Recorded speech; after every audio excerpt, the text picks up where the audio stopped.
అంజు ప్రాణాలు తీయాలని చెప్పి మనోహరి అంజు గదిలోకి వెళ్తూ ఉంటే సడన్గా అప్పుడే డోర్ తెరుచుకొని అమ్మో బయటకు వస్తూ ఉంటుంది. మనోహరి ఆంటీ, కింద హోమం జరుగుతూ ఉంటే మీరు ఇక్కడేం చేస్తున్నారు అని చెప్పి అమ్మో అంటూ ఉంటే, ఏం లేదు అందరూ కిందే ఉన్నారు కదా, అంజు దగ్గర ఎవరైనా ఉన్నారో లేదోనని చూడ్డానికి వచ్చాను అని చెప్పి మనోహరి అంటూ ఉంటుంది. ఓ అవునా ఆంటీ, అంజు దగ్గర ఎవరూ లేరు, నేను కూడా ఒకవేళ మళ్ళీ తనకు మెలకు వస్తే భయపడిపోతుందని చూడ్డానికి వచ్చాను అని అమ్మో అంటూ ఉంటుంది. సరే అమ్మో నువ్వు వెళ్ళు, నేను కాసేపు అంజు దగ్గర ఉండి కిందికి వస్తాను అని చెప్పి మనోహరి అనడంతో సరే ఆంటీ అని చెప్పి అమ్మ కిందికి వెళ్ళిపోతుంది. ఇక తర్వాత మనోహరి వచ్చి అంజు దగ్గర కూర్చుంటుంది. ఈ అమ్మ ఎక్కడ నా మాటలు వినేసిందేమోనని చాలా భయపడిపోయాను, అమ్మయ్య మొత్తానికి నా మాట వినలేదు అని చెప్పి మనోహరి ఇప్పుడు కొద్దిసేపటి తర్వాత ఎవరికి అనుమానం రాకుండా దీన్ని చేస్తే అప్పుడు ఏమీ తెలియనట్టుగా మళ్ళీ వెళ్ళి హోమంలో కూర్చోవచ్చు, అప్పుడు ఎవరికి నా మీద అనుమానం రాదని చెప్పి మనోహరి అనుకుంటుంది. బాగి అమర్ ఇద్దరూ కలిసి అలా హోమం చేస్తూ ఉండగా పంతులు గారి రూపంలో ఉన్న గుప్తా అనామికకు గతం గుర్తు చేయడం కోసం అని చెప్పి, బాబు అమ్మాయికి మీరు ఈ బొట్టు పెట్టండి, ఇంటికి వచ్చిన ముత్తైదులందరికీ కూడా ఆ అమ్మాయి బొట్టు పెడుతుంది, తన చేతికి కుంకుమ భరణ ఇవ్వండి అని చెప్పి పంతులు గారు చెప్పడంతో అప్పుడు అమర్ అక్కడున్న కుంకుమ భరణ తీసుకువచ్చి అనామిక చేతిలో పెడతాడు. ఇక దాంతో అనామిక చేతిలో ఆ కుంకుమ భరణ పెట్టగానే ఇక తనకి గతం గుర్తొస్తూ ఉంటుంది. అలా అమర్ చేతి స్పర్శ తన 5వ తనాన్ని ఆరుకి గుర్తు చేస్తూ ఉంటుంది. గుప్తా, నీ పిల్ల పిచ్చుక ప్రాణాలు ప్రమాదంలో ఉన్నాయి, కాపాడుకోవాల్సిన కర్తవ్యం నీ మీద ఉందని చెప్పిన మాటలు కూడా ఆరుకి గుర్తొస్తూ ఉంటాయి. ఇక వెంటనే అలా ఆరు అంజు గదిలోకి బయలుదేరి వస్తుంది. తనక్కడికి వచ్చేసరికి మనోహరి దిండుతో అంజు ప్రాణాలు తీయాలని చూస్తూ ఉంటుంది. ఇక దాంతో ఒక్కసారిగా డోర్ ఓపెన్ అవ్వడంతో మనోహరి టెన్షన్గా చూసేసరికి అనామికలో ఆరు కనిపించేసరికి భయంతో వణికిపోతూ నువ్వు నువ్వు అని చెప్పి మనోహరి అంటూ ఉంటుంది. గుర్తుపట్టలేదా అంటూ ఆరు అలా గంభీరంగా అరుస్తూ ఉంటే మనోహరి ఒక్కసారిగా బెడ్ మీద కుప్పకూలిపోతుంది.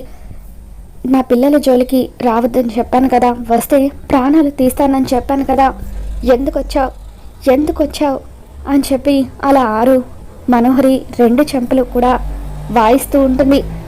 ఏయ్ చచ్చిందానివి పైకి పోక ఇంకా ఎందుకే ఇక్కడిక్కడే తిరుగుతున్నావని చెప్పి మనోహరి అంటూ ఉంటుంది. ఇక దాంతో ఆరు నీలాంటి దాన్ని అంత ఉందించేంత వరకు, నీ నీడ నా కుటుంబం మీద పడుతున్నంత వరకు నేను ఈ లోకం విడిచి వెళ్ళను, ఏదో ఒక రూపంలో మళ్ళీ మళ్ళీ నీకు శిక్ష వేయడానికి వస్తూనే ఉంటాను అని చెప్పి ఆరు అంటూ ఉంటుంది.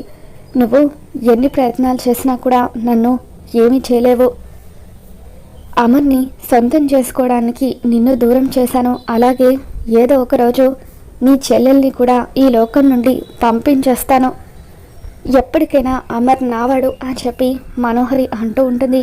ఇక దాంతో ఆరు మనోహరి గొంతు పట్టుకొని, చూడు ఇప్పుడే నా భర్తను నీ మనసుల నుండి తీసేయి, నీది స్వార్థమైన బుద్ధి, రణవీర్ని పెళ్లి చేసుకున్న దానివి తనతో సంతోషంగా ఉండక ఎందుకే మళ్ళీ నా జీవితంలోకి వచ్చి నన్ను నా కుటుంబానికి దూరం చేశావో, ఆ దేవుడు నన్ను నా కుటుంబానికి దూరం చేసినా కూడా మళ్ళీ నా చెల్లెల్ని నా పిల్లలకు అమ్మగా ఈ ఇంటికి పంపించాడు, మళ్ళీ మళ్ళీ నువ్వు అదే తప్పు చేయాలని చూస్తున్నావు, నా జోలికి వచ్చావు కాబట్టి నేను నిన్ను ప్రాణాలతో వదిలేశాను, అదే నా చెల్లెల జోలికి నా కుటుంబం జోలికి రావాలని చూస్తే ఈసారి నాలో మరో అరుంధతిని చూస్తావు అని చెప్పి ఆరు అంటూ ఉంటుంది. ఇక దాంతో మనోహరి, నువ్వు ఎన్ని ప్రయత్నాలు చేసినా కూడా నీ చెల్లిని అమర్ని ఒకటి చేయలేవు, ఎందుకంటే అమర్ ఇంకా నిన్నే తలుచుకుని బాగిని దూరం పెడుతున్నాడు, అలాగే దాన్ని అవకాశంగా చేసుకొని బాగిని నీ భర్తకు మరింత దూరం చేస్తాను, నేను అమర్కి సొంతం అయిపోతాను అని చెప్పి మనోహరి అంటూ ఉంటుంది. అది నీ వల్ల కాదు. ఈరోజే నా చెల్లిని ఆయన్ని ఒకటి చేస్తాను. నిన్ను ఈ ఇంట్లో నుండి తరిమి కొడతాను. ఒక్కసారైనా బాగీకి ఆయన మనసులో స్థానం ఇచ్చారంటే చచ్చేంత వరకు బాగి చెయ్యి విడిచిపెట్టరు అని చెప్పి ఈరోజే వాళ్ళని ఒకటి చేస్తానంటూ ఆరు మనోహరితో ఛాలెంజ్ చేస్తుంది. ఇక అలా మనోహరి అమ్మయ్య ప్రస్తుతానికైతే టాపిక్ డైవర్ట్ చేసి దీని నుండి నేను తప్పించుకోగలిగాను. దీనికి గతం గుర్తుకు వచ్చేసింది కాబట్టి నేను ఇంకా లేట్ చేయొద్దు. నా ప్లాన్లో నేను ఉండాలి. అంజుని చంపేస్తే ఇది ఇంట్లో వాళ్ళందరికీ నా నిజ స్వరూపాన్ని బయట పెట్టేస్తుంది. అలా జరగకుండా ఉండాలంటే అంజు స్పృహలోనే ఉండేలాగా ఏదైనా ప్లాన్ చేయాలి. ఎవరైనా డాక్టర్కి ఫోన్ చేసి తనకి మత్తు ఇంజెక్షన్ లాంటిది ఇస్తే మరొక 2-3 రోజులు ఇది లేవకుండా ఇలాగే బెడ్ మీద ఉంటుంది. అప్పుడు నేను పూర్తి చేయాల్సిన పనులన్నీ కూడా పూర్తి చేస్తాను అని చెప్పి మనోహరి అనుకుంటుంది. అమర్ బాగిల హోమం పూర్తవుతుంది. ఇక అలా హోమం పూర్తయిన తర్వాత బాగిని పట్టుకొని మిస్సమ్మ అంటూ అనామిక ఎంతగానో ఎమోషనల్ అవుతూ ఉంటుంది.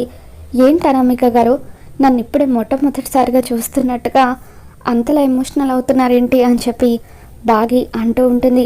ఇక అక్కడే ఉండి ఇదంతా చూస్తున్న మనోహరి దానికి గతం గుర్తుకు వచ్చింది కాబట్టి అది నిన్ను పట్టుకొని అలా ఎమోషనల్ అవుతుందని చెప్పి అనుకుంటూ ఉంటుంది. ఇక అప్పుడు అనామిక, ఏం లేదు మిస్సమ్మ గారు, నాకంటూ అక్క చెల్లెలు ఎవరూ లేరు. చిన్నప్పటి నుండి ఒంటరిగా అనాథగా పెరిగాను. సడన్గా మిమ్మల్ని చూస్తూ ఉంటే నాకు ఒక చెల్లెలుంటే ఇలాగే ఉంటుందేమో అనిపించింది అని చెప్పి అలా అనామిక అంటూ ఉంటే, చెల్లెలాగా అనిపించడం కాదు, నన్ను మీ చెల్లెలనే అనుకోండి అని చెప్పి బాగి అంటూ ఉంటుంది. వచ్చిన వాళ్ళందరికీ భోజనాలు వడ్డించాలి, కొంచెం హెల్ప్ చేయండి అనామిక గారు అని చెప్పి బాగి అనడంతో ఇక అలా సరే అని చెప్పి బాగి అనామిక ఇద్దరు కలిసి వచ్చిన వాళ్ళందరికీ కూడా భోజనాలు వడ్డిస్తారు. అందరూ భోజనం చేసిన తర్వాత అనామిక బాగి ఇద్దరు కలిసి భోజనం చేస్తూ ఉంటారు. నీతో కలిసి మళ్ళీ నాకు ఇలా భోజనం చేసే అదృష్టం లభించింది, చాలా సంతోషంగా ఉంది. దేవుడు నాకు మిమ్మల్ని అందరినీ దూరం చేసినందుకు 2వ జన్మని ప్రసాదించాడని చెప్పి ఆరు మనసులో అనుకుంటుంది. కానీ ఆ దేవుడు నాకు ఈ అదృష్టాన్ని కేవలం 40 రోజులు మాత్రమే కల్పించాడు. ఈ 40 రోజుల్లో ఆయనని నిన్ను ఒకటి చేయాలి, నీ కడుపున నేను బిడ్డగా పుట్టాలి అని చెప్పి ఆరు మనసులో అనుకుంటూ ఉంటుంది. తర్వాత గుప్తా ఆరుని పిలుస్తూ ఉంటాడు. బాలిక బాలిక ఒక్కసారి ఇలా రా అంటూ గుప్తా పిలుస్తూ ఉంటే ఆరు ఇంట్లో నుండి బయటకు వస్తుంది. గుప్తా గారు, మళ్ళీ ఇలా నా కుటుంబంతో కలిసి సంతోషంగా గడుపుతున్నందుకు చాలా ఆనందంగా ఉంది. త్వరగా ఆ మనోహరిని ఈ ఇంటి నుండి వెళ్ళగొట్టాలి. ఆ మనోహరి అంజుని చంపడానికి ప్లాన్లు వేస్తుందని చెప్పి అంటూ ఉంటే, అవును బాలిక, ఆ విషయం గురించే నేను హెచ్చరించడానికి వచ్చాను అని చెప్పి గుప్తా అంటూ ఉంటాడు. నీకు బాగా గుర్తుంది కదా, 41 రోజులు దాటిన తర్వాత నువ్వు ఆ శరీరంలో ఉండడం చాలా ప్రమాదకరం. అందుకే నువ్వు పూర్తి చేయాల్సిన పనులన్నీ కూడా ఈలోగానే పూర్తి చేసుకొని యమపురికి వచ్చేయాలని చెప్పి గుప్తా అంటూ ఉంటే, అలాగే గుప్తా గారు అని చెప్పి ఆరు అంటూ ఉంటుంది. ఇంకొక విషయం, మా ప్రభువుల వారు నీకొక వరాన్ని ప్రసాదించారు. నువ్వు నీ కుటుంబాన్ని తలుచుకుని బాధపడుతున్నావు కదా, అందుకే మళ్ళీ నీ కుటుంబంలోనే నీకు జన్మించే అవకాశాన్ని మా యమధర్మరాజు గారు నీకు కల్పించారు. ఈ 40 రోజుల తర్వాత నువ్వు ఆ శరీరంలో నుండి బయటకు వచ్చేసిన తర్వాత మళ్ళీ నీ చెల్లెలి కడుపున నువ్వు బిడ్డగా పుడతావు అని చెప్పి అలా గుప్తా చెప్పడంతో ఆరు ఎంతగానో ఆనందపడిపోతూ ఉంటుంది. అంటే గుప్తా గారు, నా పిల్లలకు నేను తోడబుట్టిన దాన్ని అవుతానన్నమాట అని చెప్పి ఆరు అంటూ ఉంటే, అవును బాలిక, నీ పిల్ల పిచ్చుకలంటే నీకు ప్రాణం కదా, మళ్ళీ నీ బాల్యం నుండి నీ కథ మొదలవుతుంది. చిన్నతనంలో పొందలేని తల్లి ప్రేమను నీ సోదరి రూపంలో నువ్వు తిరిగి పొందుతావు. నువ్వు చిన్నప్పటి నుండి ఒక అనాథవని బాధపడ్డావు కదా, అలా నీ చెల్లెలి కడుపున నువ్వు బిడ్డగా పుట్టిన తర్వాత నీకు 2 అక్కలు 2 అన్నలు ఉంటారు అని చెప్పి అలా గుప్తా ఆరుకి చెబుతూ ఉంటే, ఈ కారు ఎంతగానో ఆనందపడిపోతూ ఉంటుంది. ఆ శుభ గడియలు రావాలంటే నా చెల్లెలు ఆయన ఒకటవ్వాలి. ఈరోజు రాత్రికి వాళ్ళిద్దరిని నేను ఒకటి చేస్తాను అని చెప్పి అనామిక అనుకుంటుంది. తర్వాత బాగీ దగ్గరికి వెళ్ళి, బాగీ నువ్వేమనుకోకపోతే నేను ఒక మాట అడగనా? ఉదయం ఇక్కడికి వచ్చిన ముత్తైదులు ఆంటీతో మీ జీవితం గురించి మాట్లాడుకుంటూ ఉంటే విన్నాను. సార్ ఇంకా పూర్తిగా మిమ్మల్ని భార్యగా అంగీకరించలేదట కదా అని చెప్పి అంటూ ఉంటే, అప్పుడు అవును అని చెప్పి బాగా బాధపడుతూ ఉంటుంది. ఆయన నన్ను భార్యగా అంగీకరించే రోజు కోసం నేను చచ్చేంత వరకు ఎదురు చూస్తూనే ఉంటాను. ఆయన నా పక్కన ఉంటే నాకు అదే చాలు అని చెప్పి అలా బాగి అంటూ ఉంటే, సార్కి కూడా మీ మీద ప్రేమ ఉంది, ఆయన ప్రేమ కళ్ళల్లో కనిపిస్తుంది అని చెప్పి ఇప్పటి వరకు ఆయనకు దగ్గర కాలేకపోవడం మీదే తప్పు అంటూ ఈరోజు రాత్రి మీరు ఆయనకి దగ్గర అవ్వడానికి ప్రయత్నించండి, నేను మీకు సహాయం చేస్తానని చెప్పి అనామిక అలా దగ్గరుండి అమర్ బాగిల ఫస్ట్ నైట్కి అన్ని ఏర్పాట్లు కూడా చేస్తూ ఉంటుంది. తర్వాత నిర్మలమ్మతో, ఆంటీ ఉదయం మీరు మాట్లాడుకుంటుంటే విన్నాను, సార్కి బాగికి మధ్య చాలా దూరం ఉంది, వాళ్ళిద్దరిని దగ్గర చేయాలంటే ఈరోజు రాత్రికి వాళ్ళ శోభనాన్ని జరిపించాలి అని చెప్పి అనామిక అంటూ ఉంటుంది. నేను పంతులు గారితో కూడా మాట్లాడాను, ఈరోజు రాత్రికి మంచి ముహూర్తం ఉందన్నారని చెప్పి అనామిక అంటూ ఉంటే, నేను చేయాల్సిన పని నువ్వు చేస్తున్నావు, నిజంగా చాలా ఆనందంగా ఉందమ్మా, వాళ్ళిద్దరూ ఒకటైతే చూడాలని మాకు కూడా చాలా రోజులుగా ఉంది అని చెప్పి అలా నిర్మలమ్మ సదాశివం గారు ఇద్దరు కూడా అంటూ ఉంటారు. ఈరోజు నేను పిల్లల దగ్గర పడుకుంటాను, బాగీని రెడీ చేశాను, సార్ని కూడా ఈ కార్యానికి ఒప్పించాల్సింది మీరే అని చెప్పి అలా అనామిక నిర్మలమ్మ సదాశివం గారికి చెబుతూ ఉంటుంది. ఇక దాంతో కంగారు పడుతూనే నిర్మలమ్మ సదాశివం గారు ఇద్దరు కూడా అమర్ దగ్గరికి వస్తారు. నాన్న అమర్, ఇప్పటి వరకు బాగి మన కుటుంబానికి ఎంతో చేసింది, కానీ మనం మాత్రం బాగీకి ఏమీ తిరిగి ఇవ్వలేదు. ఒక ఆడపిల్ల భర్తతో సంతోషంగా ఉన్నప్పుడే ఇల్లు కలకలాడుతుంది.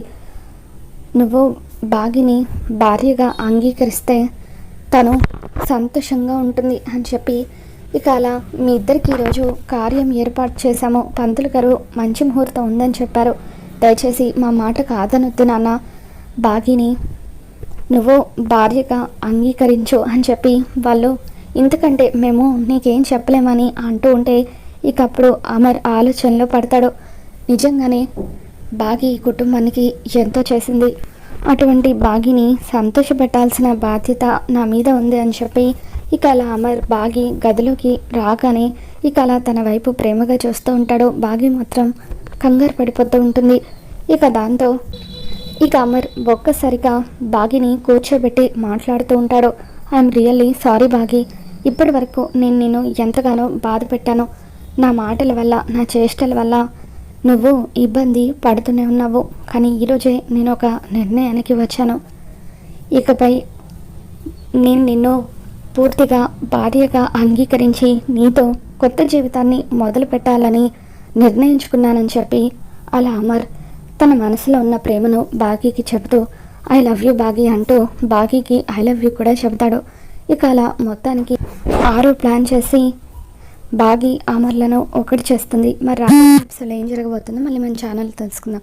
ఈ వీడియో మీకు నచ్చినట్లయితే తప్పకుండా లైక్ చేయండి.